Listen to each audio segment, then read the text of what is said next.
Kansas, we have a problem. Many problems, actually.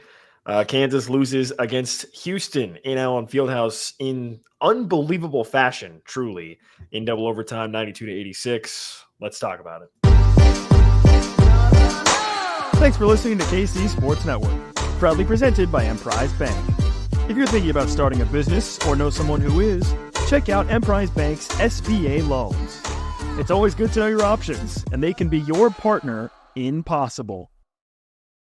This is the Paid Podcast on the Kansas City Sports Network. I'm Nick Springer alongside Kevin Flaherty, and this is a live edition of the show tonight, Saturday night, after a roller coaster of a game between Kansas and Houston and Allen Fieldhouse. Unfortunately, the roller coaster ends, Kevin, with a terrible drop. Here's what I'm envisioning. You ever been to Worlds of Fun in Kansas City? They have the Mamba, okay, where it's like you go up and then you go down. I went on that thing one time, and I thought I was going to die on the way down. I'm not a big roller coaster guy or heights and anything. It feels like if that went down, and then instead of it having a part where you go back up, it just goes straight into the ground, exploding in flames and a fireball and everything. Because Kansas loses against Houston. We are brought to you by Emprise Bank, your partner in all things possible, member FDIC. And thanks so much to them for sponsoring us here. And yeah, really tough game, a crazy game. Kansas snatches defeat from the jaws of victory, not once, but twice. And you do that more than once, and you're probably not going to win. And sure enough, Houston puts away KU at Allen Fieldhouse. It's very rare, obviously, to see that happen to KU, especially at Allen Fieldhouse. Typically, it's the other way around. The team on the road finds a way to snatch defeat from the jaws of victory, and Kansas comes out on top. But, tonight, not KU's night. We're going to talk all about that. But, Kevin, just what was your initial reaction to how things unfolded late? I know we're going to probably talk about that quite a bit at length, but just immediate thoughts on KU losing this game and now dropping to 3 losses in conference play. Can you put up Nick's comment from the thing about the twice thing? Because I think we've seen games. I think we've seen games before where Kansas has lost a game with really weird kind of circumstances at the end. The one that jumps out in my mind is Michigan in 2013. After that game, Jesse Newell, who was working for the Lawrence Journal World at the time, now covers the Chiefs of the Kansas City Star, basically wrote an article that said, KU wins this game if one of these 10 things at the end of the game goes right. Just one. They had to blow all 10 of them to lose that. And stuff like that, I feel like, Nick, has happened before. I can't remember Kansas blowing a game twice like that. And no. to have the end of regulation that you wound up having, Zeke Mayo, his internal timer has to be better. That's, I saw somebody said, hey, they looked uncoached, et cetera. They work on inbounds plays, and they work on players having internal clocks to say what, and then to know when to call timeout. That's something that they work with them on. Zeke struggled there. Obviously, 2 other times you end up actually calling a timeout in overtime because you're struggling to inbound the ball. You come out of the timeout, you still struggle to inbound the ball and wind up throwing it away, which leads to the tie there. DeJuan Harris, who I thought had a really good game in general, misses the free throws that could have put it away. And so you didn't just lose that game once. You lost it multiple times, Nick. And the worst part about it is if you went in and said, hey, keys to victory, so on and so forth, you would have said, KU shoot the ball well from the outside, right? And Kansas shot the ball, above average, 36%. I think Division I average is about 34% from the outside. You said, hey, KU find a way to get to the free throw line because it's not something you usually do. They got there 30 times. And you would have said, hey, do not give up second chance points to Houston's offense because that's where their bread is buttered. Nick, do you know how many second chance points Houston had in this game? 4. So they did exactly what they wanted to do, and yet because of the struggles to close things out at the end of regulation and then at the end of the first overtime, Kansas is heading home with a loss when in reality you probably should have been in one of those situations where you wound up with a legitimate top 10 win where Kansas outplayed Houston. I think that's the frustrating thing for everybody about this was a game that by all rights, Kansas beat a top 10 team at Allen Fieldhouse, only to throw the thing away in the final minute of both periods. Well, you can almost argue, Kevin, that they lost it 3 times because you go back to the end of regulation. It was a tie game with like 10 seconds left, and Kansas has the ball, and they don't even get to run a play. DeJuan Harris tried to pass it to Rylan Griffin, and he just dribbled it. He lost it out of bounds. So they had really 3 tries. I mean, it was a tie game at that point, so you would have hoped to at least gotten a shot off. That didn't happen. Then obviously you have the situation with the DeJuan Harris missed the up 6. DeJuan Harris missed 2 free throws. Yeah. Give up that, you have 5-second call, you turn it over again, and then in the second overtime as well. So yeah, it's pretty remarkable how this one slipped through the hands of KU. And look, credit to Houston in the first half. A great comment here from Travis. I was going to bring that up. In the first half, Malik Wilson he looked like prime Kobe Bryant. I mean, stoppable from mid-range. He was taking some ridiculous shots, and they were just all dropping. He had almost a career high by halftime. He's the one that hits the 3 to tie it as well. Yeah. Into the first overtime. So he was phenomenal. Juwan Roberts obviously was incredible as well for Houston. They going to him. He kept going left. And it was another situation where I don't think Hunter was playing bad defense on him every time, but he just kept going to the same move, and KU wasn't able to adjust and force him to do anything else, which was a bit frustrating. But those 2 guys were really good because, you think about it. I mean, in a situation like this, you would figure it would be a guy like LJ Cryer that would maybe bury you if you're Kansas. He goes 1 of 8 from 3, right? And Emmanuel Thorpe obviously played hurt, and he hits a couple big threes late, certainly, but overall didn't really have a big impact besides that. It ends up being, Roberts at 24, and then Uzan had a really solid game as well with 17. But yeah, I mean, in the first half, it was certainly Malik Wilson who was just phenomenal for Houston in the first half as well. And let's kind of go through this chronologically, if you will, Kevin. Go back to that first half, which feels like 4 hours ago at this point. I guess it pretty much is, to be honest, if you're keeping track of time. But man, that first half for Kansas was about as good as it gets. I mean, they played very, very well. DeJuan Harris was excellent. Hunter Dickinson was really efficient. Really, really good stuff from KU in the first half. Yeah. I mean, I talked about it in the preview show. I felt like DeJuan Harris, it was going to start and end with him, and it started with him, and he had a chance to end it and couldn't capitalize. But he was really good in the first half, I thought, for KU. Yeah, absolutely. You took care of the ball, which was the biggest thing that you mentioned on the preview show was, hey, Houston turns people over like crazy. And so you have to take care of the ball. And DeJuan was coming off a game where he had 5 turnovers. And so it was one of those things where DeJuan did his job that allowed them to run the offense, and they had great offense in the first half. I think they finished the first half at 1.31 points per possession. We have a comment that says, free throws killed you. If you haven't seen the final stats, actually, one of the teams finished shooting 56% from free throw line. The other team shot 56.7%. So I think free throws kind of killed both teams in this one, but certainly KU had the free throws with a chance to go ahead and win the game and put it away, and didn't do so. Yeah, I think to your point, right? Both teams were impressively bad from the free throw line. I mean, in the second half, Kevin, Houston started the second half 0 of 8 from the free throw line. Hell, I could go 0 of 8. I mean, I could do that if you want me to. I'll go out there and go and miss 8 straight free throws. But it was absolutely crazy with the free throws. But as you mentioned it, the difference was Houston goes 56%, but in the final, first and second overtimes, they were probably closer to 80, 90%, whereas Kansas did miss all of those late free throws that really killed them. So that was very unfortunate, certainly. I mean, DeJuan Harris, then you have AJ Storr, who misses a couple with KU down 4 that could have maybe made things more interesting in the second overtime as well. It was very bizarre, right? The one thing you mentioned it, getting the free throw line was going to be something that you figured would be a factor. Getting there wasn't an issue. It was what they did once they got there. And listen, I think I'll just take a second to say this. The officiating was pretty bad all around, I would say. But it was pretty bad both ways. I was going to say it was bad, but it wasn't uneven, right? It was pretty bad both ways. Yeah.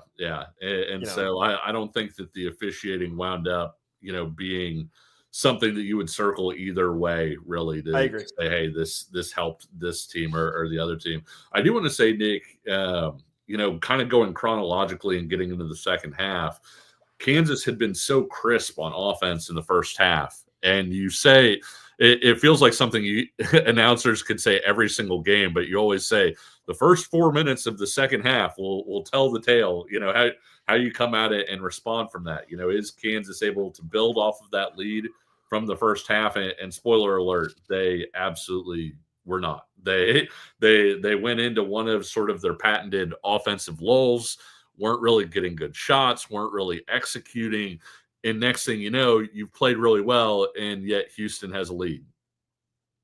Yeah, that was actually really frustrating, especially in the second half. Was, like you said, it would feel like KU was playing well and doing the right things, and then Houston would come back and get 2 layups, and an 8-point game would turn into a 3-point game or 2-point game in the span of like 90 seconds, right? And it's like, Yeah. oh man, there was definitely a few times, especially early in the second half, where it felt like Kansas, if they could have got something going, could have maybe really turned up the heat, and they just floundered, right? Like, one thing I do want to say about Zeke Mayo is he also ends up going 1 of 8 from 3.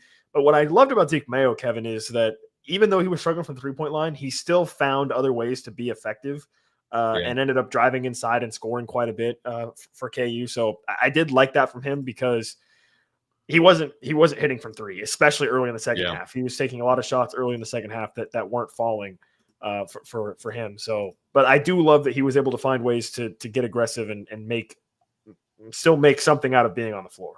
Yeah, he was huge on the glass. He did some good things for sure. I'll be interested to see if KU tries out a different inbounder now, or if it's something if it's something where they decide, hey, Zeke's still our guy, but we're going to work on the process of getting guys open in those situations, because obviously that didn't work out. I will say, I know, this is going to be for the most part an event session for a lot of people.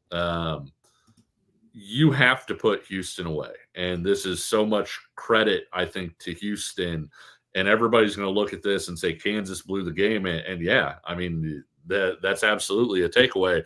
But Kansas doesn't blow this game without a willing dance partner, right? And one of the things that makes Houston so good is Houston does not die on its own. You have to kill Houston. And I think that was one of the difficult. Kyle, I said KU blew the game. I'm just saying it as well. KU could have blown some of those plays, and Houston would not have come back without making some huge shots, without battling on the glass. I think, one of the things that's going to be kind of a lasting image from this one, in addition to the inbounds and everything, is Jawan Roberts grabbing an offensive rebound surrounded by like 4 Jayhawks, for a big play. And so you can blame Kansas, and that's number 1, and probably number 2, number 3. But at the same time, Houston is also a team that you have to make the play. They aren't going to give it to you, and Kansas gave it away, and that was the tough thing about it. Yeah, certainly very frustrating, right? I mean, you're up 6 with 17 seconds left in the first overtime, and if DeJuan Harris makes 1 free throw, you probably win the game at that point, I would think. Sure. But then you have Emmanuel Sharp hitting a 3 from literally the moon. Which helped. That was the first 2 they hit that led into then they got the turnover as well. So, yeah, I mean, Kansas absolutely gave it away. There's no question about that. It's going to be very frustrating. It's got to be a very frustrating time for KU and for KU fans. And shout out to everybody that's in our live YouTube chat right now for hanging out with us and dropping some comments as well here tonight, because it was a tough one, right? And you look on the Kansas side. I feel like we have to talk about Floyd Badunga, right? I mean, another phenomenal performance from Floyd Badunga. He certainly left it all out there. You got that kind of that weird play that he fouled out on, where he was, I don't know, it was a box out, and then they called it. I don't know, like it was. Yeah, I didn't love it. Obviously, that was pretty early in the second overtime. It was kind of a box out, but like his arm was like kind of like almost, I don't want to say locked up, but it was one of those things that probably could have been a play on type of deal. It wasn't. Yeah.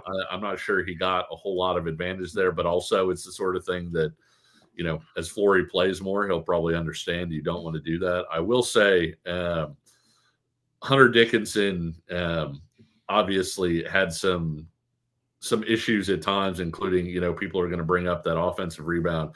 The big-to-big passing, Dickinson to Flory Badunga and back and forth was terrific and was pretty much the reason, KU was in a spot to win this game. I thought those guys had a lot on them in this one. If you aren't used to watching Houston, big-to-big doubles are a huge part of what they do, where the ball is in the air and the other big guy is there. And so you have to be decisive and make quick decisions and make good decisions.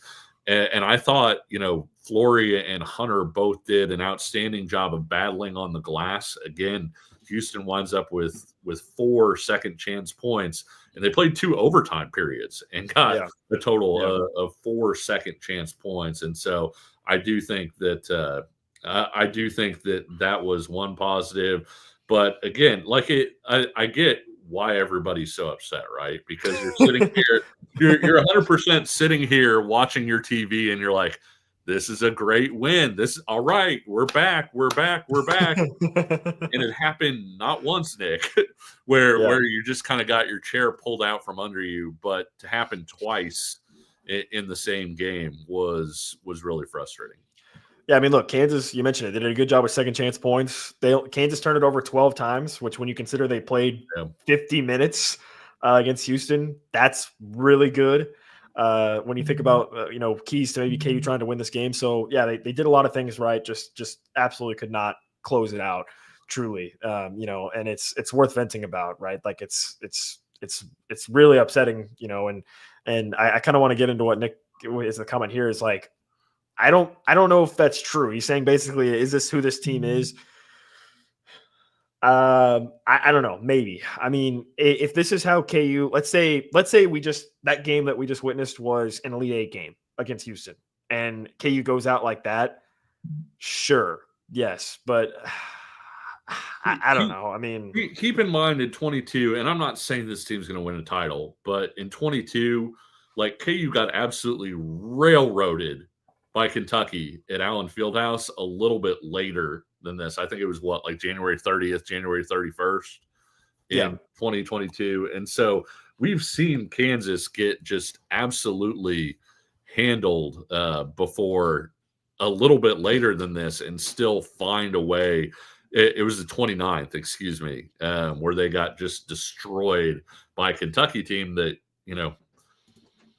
yeah, I mean, so I'm just saying it is one of those things that I do think that there's time to continue to find it and work out. I do think too, I know nobody wants any positives to come from this, but at the same time, I do think you come out of it looking at that Flory Hunter thing and saying, hey, maybe, they've been a really good pairing defensively, but I think, Nick, you look at some of the stuff they were able to do against the nation's very best defense, and you say, hey, maybe there's a way forward offensively.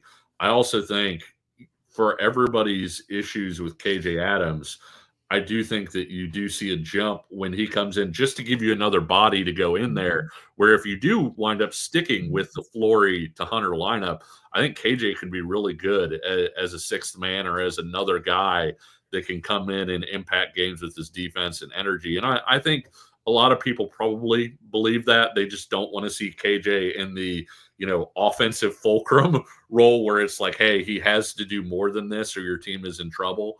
But I do think there are some areas that Kansas can continue to kind of build on some of the positives that they showed today.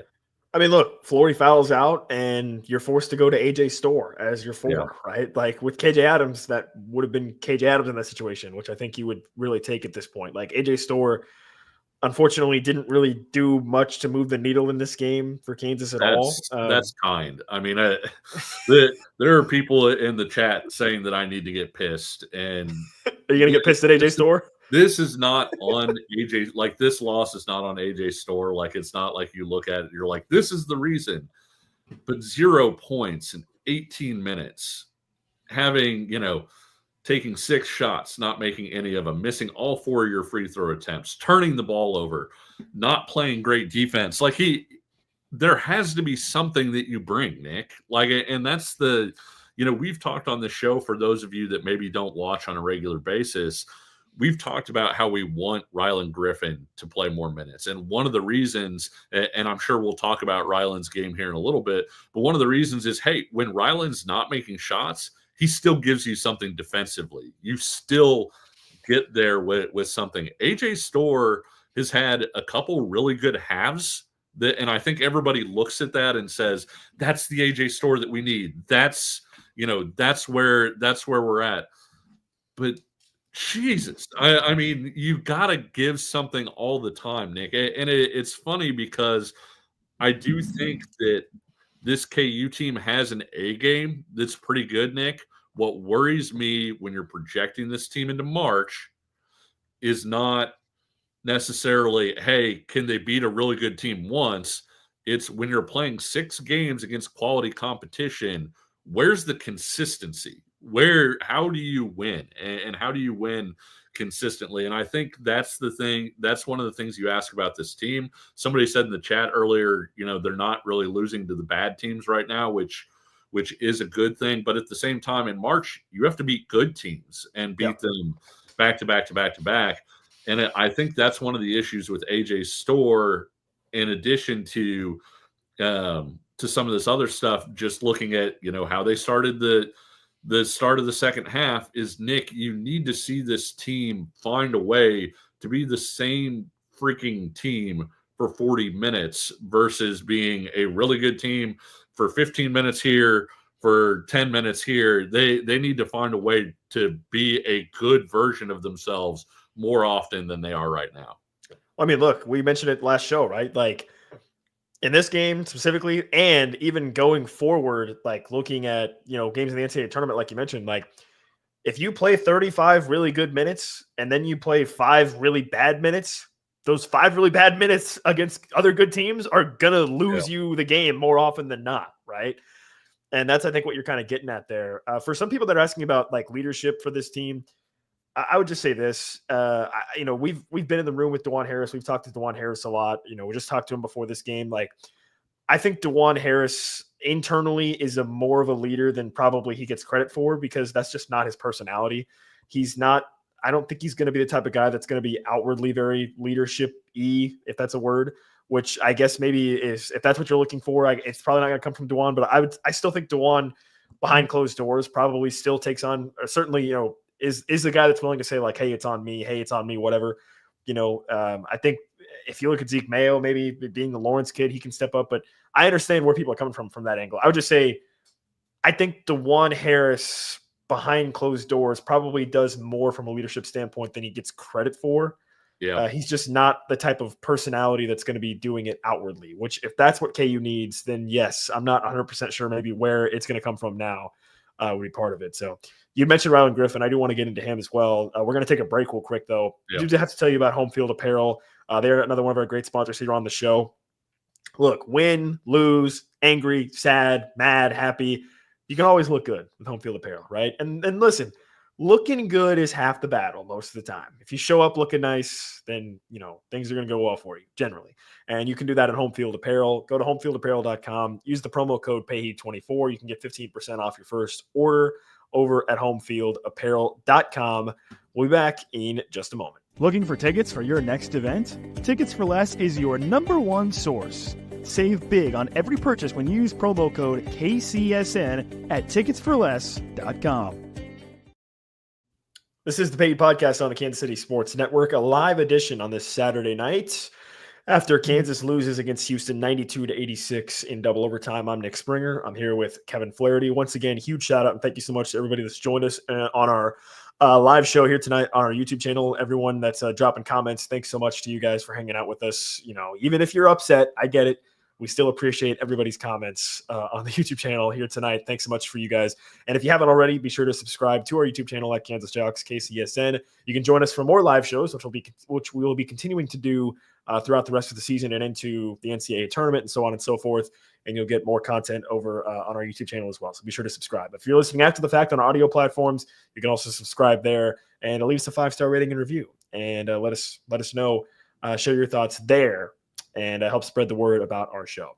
Okay, we briefly touched on Rylan Griffin, and we, before Kevin was goaded on by the chat to spiral into some negativity, let me bring it back here a little bit with two things. We mentioned it. I think the two biggest positives, to me at least, if you want to project things forward for KU and down the rest of the stretch of the season, is you talked about it. Flory and Hunter with the big passing was really good, and Flory continues to ascend, right? And I think he's probably starting to pop up more and more with some NBA scouts and whatnot. He has continued to say he wants to be a developmental multi-year guy, but we'll see, right? I mean, we saw what happened with Johnny Furphy, where if the NBA comes calling loud enough and hard enough, you may end up going anyways. But Flory is playing certainly at a phenomenal level, and he really grew up a lot, I think, just over the course of this game. I think early in the game, he was still trying to feel things out a little bit, but once he settled in, he was very, very strong for KU. Always ended up leading them in scoring as well before he fouled out. So really, really, that was a big positive with Flory and Hunter.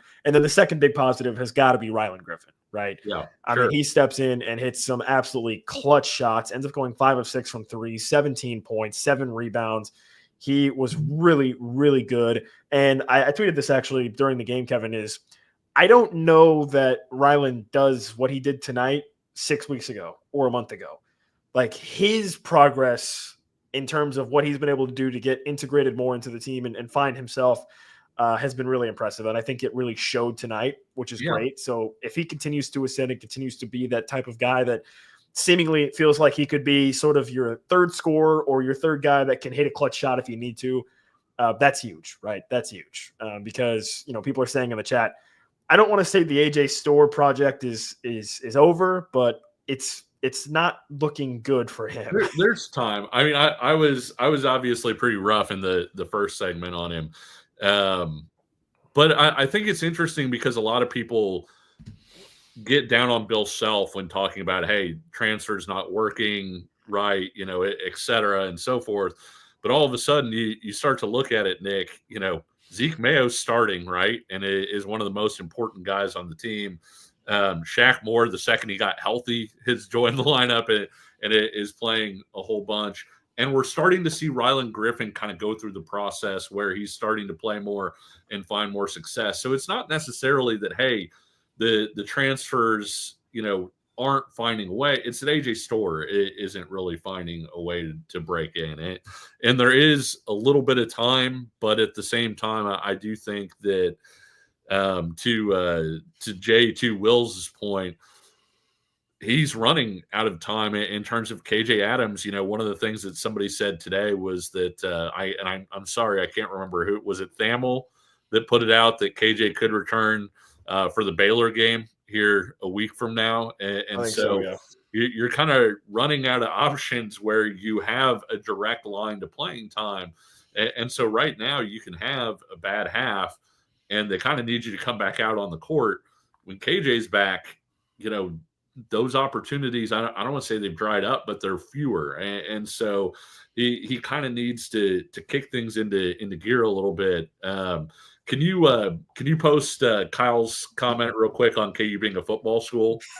Just real quick. Football school. So for those of you who are on here and not simultaneously also on Twitter/X, Kansas did just get a commitment from Josh Galbraith, the linebacker from Lawrence High, one of the best athletes at linebacker in the entire country. And I know that sounds like crazy, like, oh my God, he's a 3-star. How could that be?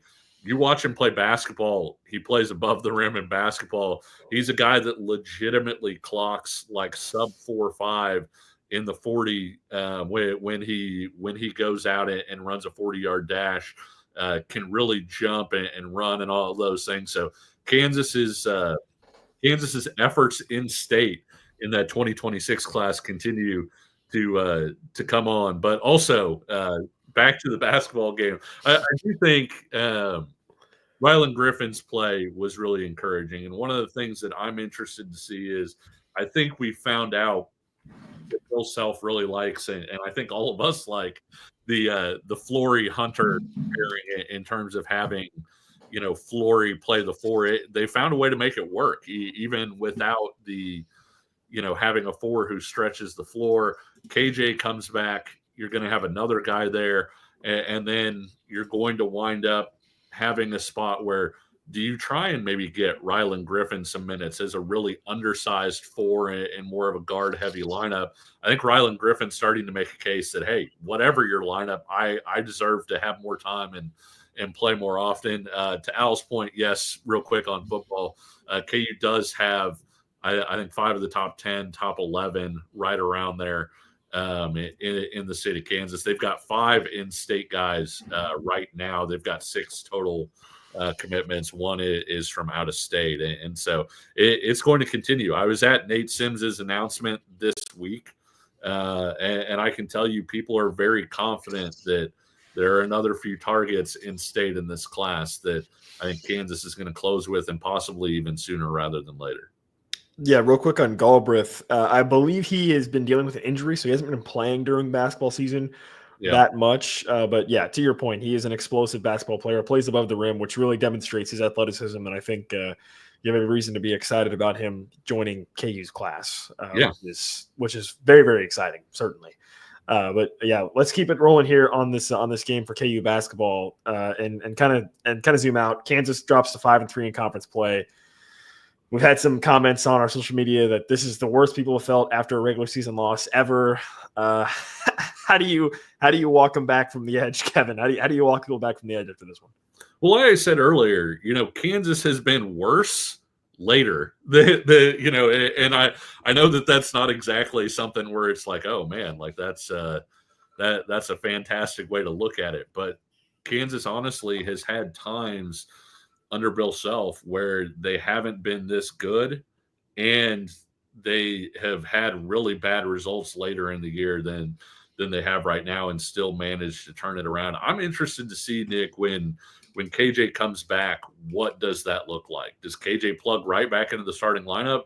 Does Bill Self say, hey, we got to keep Flory on the – either way, I think Flory is going to be at that 4 spot a lot more than he was before KJ's injury. And that could be something where just adding another body, especially with the energy that KJ plays with, where they can take another step forward. You add more minutes for Rylan Griffin, who shoots well, obviously, and maybe you add a little bit more spacing when he's on the court. And so there are steps that you can take. Another encouraging thing, again, I know people don't want to be told right now that things are rosy, but you just got to the free throw line 30 times. And we've said all year, this Kansas team, they need to make their living on the defensive end, but also they can't keep living the way that they have been living in terms of just not getting to the free throw line. And so I think the Flory to Hunter passing attack was a major positive to come out of this one. Rylan Griffin shooting and the way that he played is another positive. The other positive, I would say, is even though they didn't shoot well when they got there, and quite frankly, some guys that are usually pretty solid free throw shooters missed them, they did get to the free throw line, and that's something that if they can continue to build off that could be a little bit more positive. Yeah, and look, if there was ever a game where I think you would feel like you would miss KJ Adams a little bit more from an energy standpoint, and I mean, Bill Self called him the heart and soul of the team earlier this week, referring to KJ Adams. If there was ever a game where you might miss him a little bit more than any other game, it's probably a game like this, right? Against a team like Houston, where you miss that sort of extra energy, heart and soul type of guy on the team, right? Like this is a game where this is certainly the game where I felt like he would be maybe missed the most. And I think it showed a little bit, like setting aside, him being able to be in with Flory or out or whatever, or, an extra body, like just from a energy, heart and soul standpoint, probably they missed him a little bit, I think in the second half, certainly as well. And yeah, it's really going to come down to, I think in this game in particular, it comes down to, hey, look, in the second half, Houston went on a 17-2 run in the second half that really hurt you. And then obviously the end of the game, how things unfolded late. You had a tie game with a chance to win it at the end of regulation where you didn't even get a shot off or anything. You know, we had a 5-second violation, turnovers, missed free throws that end up losing you the game, both in overtime and in double overtime before you do lose. So yeah, it's certainly a frustrating one. Obviously, it stings to lose at home anytime that happens. KU, there was a stat going around, KU 80-1 since 2018 when leading at halftime at Allen Fieldhouse. I guess you can make that 80-2 now with the loss tonight after KU was up at the half. So, yeah, a really frustrating one. I think there's still plenty you can look at and say, hey, this team's still building towards March. But, you know, I think it's a fair criticism to say, hey, look, the past couple of years, right, it's been you have losses like this in January and you think, hey, look, you're building towards March. And then you flame out in the second round of the NCAA tournament. That's what you're building towards. Yeah, not ideal. So I'll continue to sort of I think I still feel like things are coming together for KU a little bit more as they continue to move. I mean, look, we talked about in the preview, Houston is a legit top 10 team, top 5 team, maybe number 1 defense, obviously, and Ken Palm looks really good on defense. So I don't know. For Kyle, I think here's what I'll say with the discussion about Bill Self. And I've actually internally have had this dialogue with myself, I guess. Oh, so you've had it with Self, yeah. Yes, I've had it with Self about Self, yeah. And really, it's boiled down to, for me, I don't know if I ever specifically talked about it on this show with you, Kevin, but it's boiled down to, for me, with Bill Self, is that I think his biggest strength by far is his developmental ability. I mean, I think from a development standpoint, Bill Self is the best coach in college basketball, period. The problem is that the era that we have entered into with the NIL and the transfer portal, it doesn't favor development. It favors plug and play system where you can get in the best players and get them and play them right away, whatever, right? And Bill Self, that's not really his style, right? He has a set system and he's trying to bring in, you know, polished players or players that are fully developed and trying to develop them in a way that he wants them to fit into his system. So I think this era that we're in right now, if that's what you want to call it, is not fully conducive to what Bill Self's biggest strengths are. But probably 1B of Bill Self's strengths, this is adaptability, right? And I think he continues to try to adapt and try to figure out exactly how to attack this era. I would just say this, like, a couple things. Number one, I would not let one transfer sort of sour you on transfers in general, right? Like, i.e. AJ Storr this year, right? Like, one guy that doesn't work out in the transfer portal, I don't think should color your view of all transfers, right? But that being said, I think definitely there could be a conversation about how KU has chosen to evaluate transfers in the transfer portal, where to me, it has felt like over the past couple of years, it's been a situation where Bill Self has sat down and said, hey, look, I'm going to go find what the highest rated transfers or the best transfers that are out there, and I'm going to bring them in and I'm going to put them on the court together and make it work, right? And that hasn't fully panned out in some situations. So I think if you want to fully pivot away from that, I would say this. There's no law that says you need to go out and get a bunch of transfers. Like, there's no law that says you have to get transfers. That's just what everyone assumes is the best way to do it, right? Everyone assumes getting older is the best way to do it. I think if you want to have, like, I look at it on sort of a spectrum. If you want to go like the nuclear option with the spectrum, which is like the way things are going right now is not working at all, completely change everything. I would say this. I would say, hey, instead of taking all your NIL and going and getting transfers, just go find 10 high school guys and bring them all in, weed out the idiots, which is maybe 4 or 5 of them, but may have the pitch be, hey, look, you're going to be here for 3-4 years as a developmental player and develop in a system, right? And have that be your pitch every year and just do that repeatedly, right? And just focus all your energy on that, okay? And then, every 3 or 4 years, get a Darren Peterson, like he's going to get next year. Have, 1 or 2 really highly rated guys, but then just get a bunch of guys that you think are going to stay and anticipate staying and can develop, right? Like, that to me is like sort of one end of the spectrum of, look, if that's what you want to, if that's what Bill Self's biggest strength is, go do that, right? The other end is probably some sort of mix, which is, I think, probably the mix that Bill Self still hasn't quite figured out yet, which is, hey, look, you want to bring in guys that you think are going to be program guys that are going to stick around and be successful players. An example of that might be a Jamari McDowell, who might eventually in the next 2 or 3 years be somebody who can be sort of a role type player, and then throw in transfers that you think are going to be able to sort of be bridge guys anymore. And that's the point. That this becomes the issue with the nuclear option, Kyle, is that nowadays it's virtually impossible to pitch a 17-year-old, hey, look, stay here for 2 to 3 years. Maybe don't play a bunch, but you're going to develop and be really good. Because the second they get to campus and they're not playing 10 points a game, it's an agent, it's family, it's whatever in their ear saying, hey, you could go get 6 figures at another school and play right away. But right. So like, I don't know that I don't know that the nuclear option is realistic. Right. So that's where you sort of have to find this mix of, hey, look, we just need to be better about evaluating guys that we think are going to be able to fit into Bill Self's system, because I think it's pretty clear. I talked about Bill Self's adaptability. One thing he's not going to adapt is his system, how he does things, right? Because, and honestly, can you blame him? Why would he? He's been doing it for 20 plus years and has been very, very successful, right? Like, can you blame him for not wanting to adapt the type of system that he has? It's just the problem is when you take players that are already fully developed players and try to put them into that system and try to mold them to whatever Bill Self wants, it's obvious that in certain situations, it's not always working, right? It's not always working.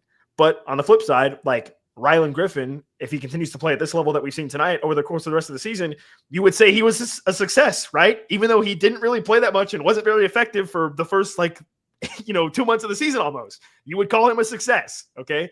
So there's a fine line here, I think, between success and failure when it comes to having transfers and having transfers that come in. So I don't know. And I'm sure that with Bill Self, those conversations are going to be had, so on and so forth.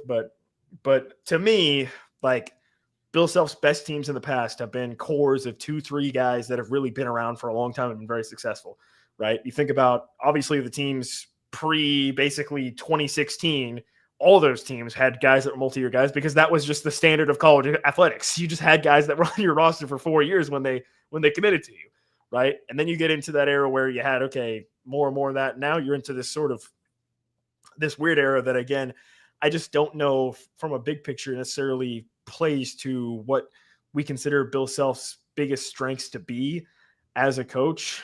So I don't know. To me, a couple things to sort of wrap up this sort of diatribe that I've been on, because I know you haven't gotten a chance to say anything, Kevin. I'll just finish it up with 2 things. Number one, I'm going to really wait to decide where I'm at on that scale of like the nuclear option versus, other options until probably after like what happens at the end of this season, right? The end of this season will determine a lot to me. If it's another flame out, I'm going to be probably a lot more critical of, hey, look, maybe you should just start to look and see if you can find a way to convince 8, 9 high school guys every year to come play. And if you lose 3 or 4 of them, who cares? You just have those number of guys and you go forward. The other aspect of this, though, there's 2 other aspects. Number one is a a big man named Darren Peterson. Okay. Darren Peterson legitimately may have a chance to be the number 1 overall pick in the NBA draft in, I guess it'd be 2026, really? Like, he is that good. He is that type of player. So I think next year with Darren Peterson, like, anything could happen with KU. And then the second aspect of this, and this is sort of the elephant in the room that I don't think people are fully aware of it, but they aren't ready to really speak about it, is how much longer is Bill Self going to coach? like, is it really worth it to be like, hey, we're just going to completely, tear this whole thing down and try a brand new approach if Bill Self's just going to retire in 4 years or 3 years, right? So that's the other aspect of it. Do you just ride it out with how it's been until Bill Self, decides to retire? I don't know, right? So there's a lot of different factors at play with sort of how things continue to unfold. And I know from a KU fan perspective, it's basically, look, Big 12 title, second weekend, third weekend of the NCAA tournament or bust, right? So obviously from the fan perspective, this has got to change. This is, whatever. But I think that's easier said than done, really, right? So I don't know. Like the Darren Peterson effect will be interesting for next season. Again, we'll see how things play out this season. And then on top of that, again, Bill Self, 3 or 4 years left of coaching, maybe. I don't know. I mean, look, it really seems like the health scare that he had in 2022, the conversation then was, does Bill Self have 2 or 3 years left? And then it felt like that scare that he had actually sort of had the opposite effect, which was it reinvigorated him even more. It made him even more want to be a competitor and coach more. But how much longer is that sort of vigor going to continue to go for him? So I don't know. Long story short, lots of questions about, the future and so on and so forth, and as it unfolds. But yeah, we'll see. Like I said, Darren Peterson legit could be like the number 1 overall pick. Like if you paid any attention to him in high school or happened to see any of his highlights or anything that he's done. And we actually had an interview with his high school coach on this channel that you could go check out as well about before the start of the basketball season, I think. So you could check out that to learn more about Darren Peterson. But he is, Bill Self has called him the best player he's ever recruited, which obviously you think about like Andrew Wiggins, Joel Embiid, like the list goes on and on. So yeah, I guess that's kind of the conclusion. I don't really have a good conclusion to it, Kevin, to give back to you, but Kyle got me sort of started on that long discussion. Yeah, from a big picture standpoint, look, like I talked to a Big 12 head coach, I want to say 2 or 3 years ago, and he had a team that looked like it was a year away, right? That it was going to be, maybe you'd be kind of okay this year, but you could really be good the year after that. And I asked him about that and said, do you make any coaching decisions, this year, basically preparing for next year in terms of who you're going to play, how you're going to play, and whatever else? And his answer was basically, you can't do that. You just can't, because of the portal, because of the movement and everything, even though it looks like, hey, our team next year could be better than this one, I can't make those decisions, because even if I really like a guy this year, there's no guarantee he's going to stick around, for the next year. And so everything becomes like a hyper, focused 1 year block. And so I think that you made a good point about that not necessarily fitting with Bill Self's strengths, right? Because if you watch like HGTV or whatever, right? And my dad, I love my dad when I was growing up, would watch like Bob Vila's like This Old House and stuff like that. I'm actually hearing the soundtrack in my head right now. But on all those shows, when you're fixing up houses, right? And I think that's a great analogy for how Bill Self works on basketball players. You strip it down to the studs, right? You rebuild the foundation in order to build the house that you want. You take all this stuff out. And I think that's the challenge with Bill Self in the portal era and everything else, is when you have high school kids and you get to develop them and everything, you can break them down to build them back up. And I think for those who pay attention to off-season stuff, the chatter on Marco Jackson was incredibly positive before he got hurt. And he was a guy that obviously last year, really struggled, lost his confidence. But then when you talk to people in the spring about, hey, season's over, how's he looking? It was okay. Like they've pulled him back out. They've rebuilt the studs, so to speak, and he's going to be really good. That's the issue with transfers, though, is the fact that your timeline is different, right? So you still want to build your house. You still want to tear it down to the studs and rebuild and everything. But all of a sudden the homeowner's like, yeah, and by the way, give me your house in a month, or give me a completed project in a month. And I think that's the difficult thing, is there are some guys that buy into that process more, buy into it earlier. And I think, to our point about Rylan Griffin, you've seen that process kind of play out in real time, right? Like we aren't that far removed from Rylan Griffin basically getting benched because he took an awful shot that gave away a basket right before the half with shot selection. We aren't that far, but as you watch it, you can almost see it in real time. As Rylan Griffin continues to get more playing time, he continues to build more trust with Bill Self, and so that process is working with him. Not everybody is going to do that as quickly, but I do think it's important to note this too, Nick.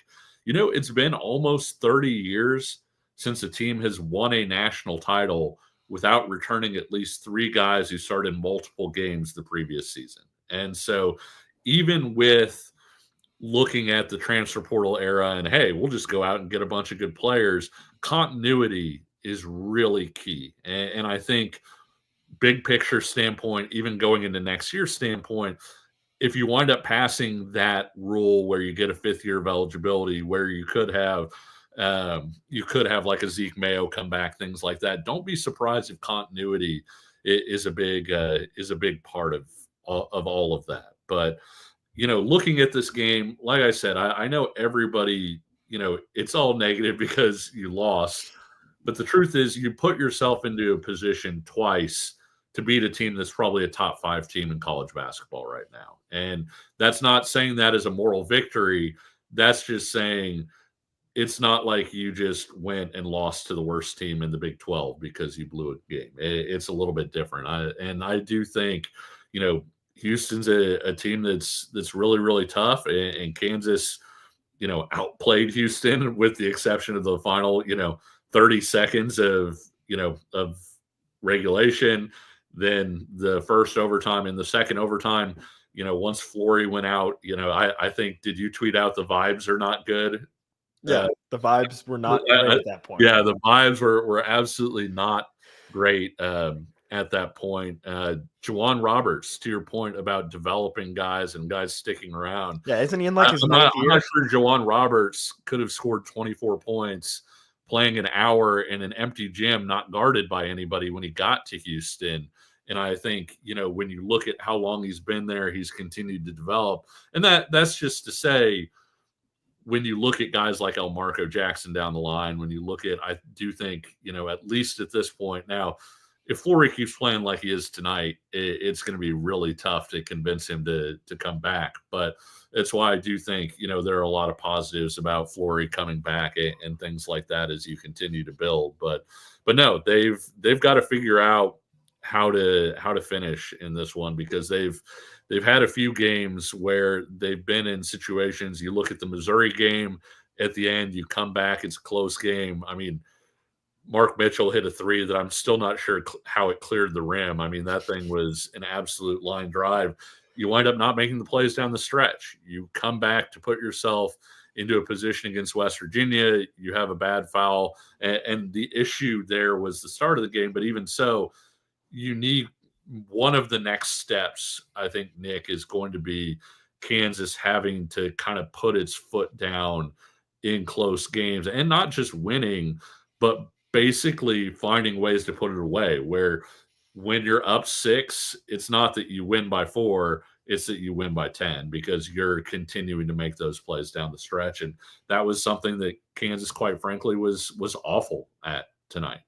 Well, look, it's a double-edged sword to say, oh, you were one play away from making things happen, right? Like, yeah, it's like, oh, you're one play away. You're right there, one play away. And then it's, oh my gosh, you're one play away, right? Like, it's a double-edged sword. You can look at it from 2 different perspectives of, man, you're one play away from making it happen, or man, you're one play away and you blew it, right? So, oh yeah, for sure. That's kind of the frustration I think you're feeling tonight is KU played, certainly well enough to win the game, and just couldn't quite close it out, obviously, with the chances they had. And yeah, look, whether it's Hunter needing to step up, whether it's, Zeke, right. So, somebody does need to become maybe sort of that become that assassin type of player, right? Like the guy that you can go to that is going to be able to close out the game. You think about a guy like a Jalen Wilson when he was at KU. You knew Jalen Wilson was going to close it out for you. I don't know if you think about like Frank Mason too, and like the thing that was big about those guys too, Nick. It wasn't just that they believed and they knew that they were going to make the play. It was that all their teammates knew that they were going to make the play. And I'm not everybody in the whatever building they're in. Yeah, exactly. And I'm not sure as of right now, Kansas has that one guy that everybody in the gym looks at and they're like, well, game's over. This guy's going to make the play and Kansas is going to win the game. Yeah. Yeah. It feels like, they need that guy. And I think I just listed a couple guys, Hunter, Zeke, or maybe even Rylan Griffin. Like, I think they have candidates that can become that. And somebody made a comment in the chat, like, is it too late for that to happen? I guess time will tell on that one. Right. Yeah. Because I think, if you want to, again, kind of zoom it out the rest of the season, like, to me, this could be a game where I think you could look at it as a turning point of, hey, look, after the Houston game, they did, the team came together and put their foot down and said, we're not going to lose like that anymore. We're going to step it up, or maybe maybe it spirals things a little bit. But we talked about it. This is a critical stretch for Kansas, regardless, when you consider their schedule. They're going to get UCF. The good news for KU is they're going to be back at home again. So you don't have to go on the road after a loss like this. You're back at home against UCF, quick turnaround on Tuesday. And then you go at Baylor, then Iowa State, then at K-State. And then you've got a pretty comfortable stretch, I would say, in the second half of February for the most part, when you consider the Big 12 schedule. So still plenty of time for KU to get back in it. But, on top of that, like, Houston now really extends their gap in the conference race, right? With this win here tonight, they are undefeated in conference play, right? Yeah, one of the wildest Bill Self stats, and there are a lot of them, is Bill Self has never gone more than a year without winning the Big 12 title. He's won it at least every other year. And Kansas right now, and I know everybody would rather have results in March, and some people may even say, I don't care about winning the Big 12 title. But Kansas from the Big 12 title race right now, at least, is looking pretty behind the 8 ball, where it's going to be very difficult to make up that ground, especially with the way Houston's playing. Yeah, I mean, I will say this, like, the Big 12 title certainly doesn't have the luster that it used to, because the conference has expanded so much. Like, you got the uneven schedules too. Yeah, the uneven schedules.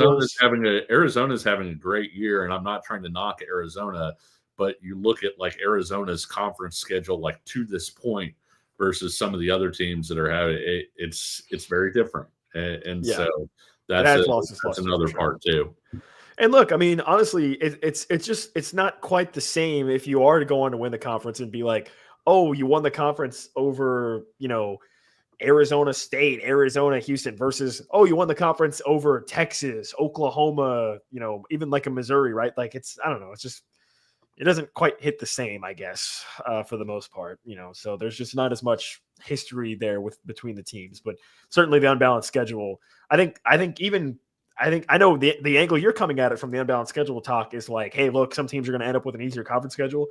The angle I would come at it from is like, winning the Big 12 when there was only 10 teams and you played everyone twice, that to me was like the most gratifying. Yeah, that was like the most gratifying, way to win it. Is like, hey, look, every single team, all you other teams had 2 times to try to beat us, and you couldn't do it at all. And, winning the conference that way. So those were the most satisfying to me, some of the ways that KU won it. But yeah, certainly that starts to get a little bit more out of reach if you're Kansas when you look at Houston. By the way, Houston's upcoming schedule: West Virginia, Texas Tech, Oklahoma State, Colorado's their next 4. Then Baylor. Like, their schedule is not really that much difficult either down the stretch. So, I don't know. It may be too far out of reach, honestly, at this point for Kansas. So, and I like we just got done talking about it. Maybe we don't care about it as much. I'm sure Bill Self still cares about the conference, conference race. So, one final thought here, and this game obviously went to double overtime. We spent some time talking about Hunter Dickinson and Flory Badunga. I've said it a number of times. I continue to have a little bit of reservations about those two playing so much together because it drives up their minutes. Yeah. Hunter Dickinson played 45 minutes. Yeah. Juwan Harris played 45 minutes. Like, again, I am tentatively nervous about that, and I'll be keeping a close eye on those numbers because I think you want those numbers to go down. Yeah, well, sure. I mean, you look at the 18 team that actually wound up reaching the Final Four, and I've said, all along that obviously that was an incredible stretch by Malik Newman, but it was also vitally important because Devontae's legs seemed like they were pretty much gone by March because he was playing just about 40 minutes every single game. And so you could see that he just didn't quite have that juice. And luckily Malik Newman, kind of came out of nowhere to become the best player in college basketball for like a few weeks span. But that's something you absolutely have to watch because you don't want the same guys stacking up those kinds of minutes over and over and over again. And for all the talk about, Kansas's struggles the last, few years, I think that, they also haven't been super healthy heading into March the last few years. When you look at the McCullough injuries, when you look at all the different things, and so you do kind of need to ratchet things down a little bit if you can find a way to do so. Kansas drops this game against Houston. They are now 14-5 overall, 5-3 in conference play, double overtime, 92-86. KU stays home. They're going to take on UCF on Tuesday nights back at Allen Fieldhouse to try to get back into the win column at home here in Lawrence. But until then, I think that's going to about do it for tonight's live show here on our YouTube channel. If you're listening after the fact on the audio platforms, you can be sure to subscribe as well to make sure you stay up to date on all things happening with KU. To everybody that joined us for our live show tonight, dropped us comments throughout the show. Thanks so much to you guys as well for tuning in and continuing to support. Again, positive, negative, whatever your thoughts were, we really appreciate hearing from you guys, hearing from the fans, and continue to comment, continue to subscribe and like everything as well on our show. Also, as I believe we surpassed 500 subscribers, Kevin, on our YouTube channel. Nice, so nice. Thanks, that works out for us. Really appreciate you. Absolutely. I mean, you guys are the reason we do it. You guys are the best. So shout out to everybody that tuned in tonight and tuning in after the fact. But yeah, that's what's going to wrap things up. Once again, if you did tune in tonight, if you are watching, what are you waiting for? Hit the subscribe button. Join us here and hit the like button as well. And you can share your thoughts also. Plenty of ways to get in contact with us. K Flaherty, KCSN for Kevin. I'm at Nick Springer 29 on Twitter/X. Also, you can follow at Payheed KCSN, our podcast account as well, tweeting out tons of stuff there. And we'll be back very soon talking more KU, all things KU basketball, KU football, and plenty more. Until then, have a good rest of your Saturday nights. And if you're listening to this after the fact, hopefully the Chiefs won tomorrow. maybe not. We'll see. That would hopefully certainly salvage some people's weekends, including mine. So go Chiefs, rock chalk, and we'll talk to you all again soon. See ya.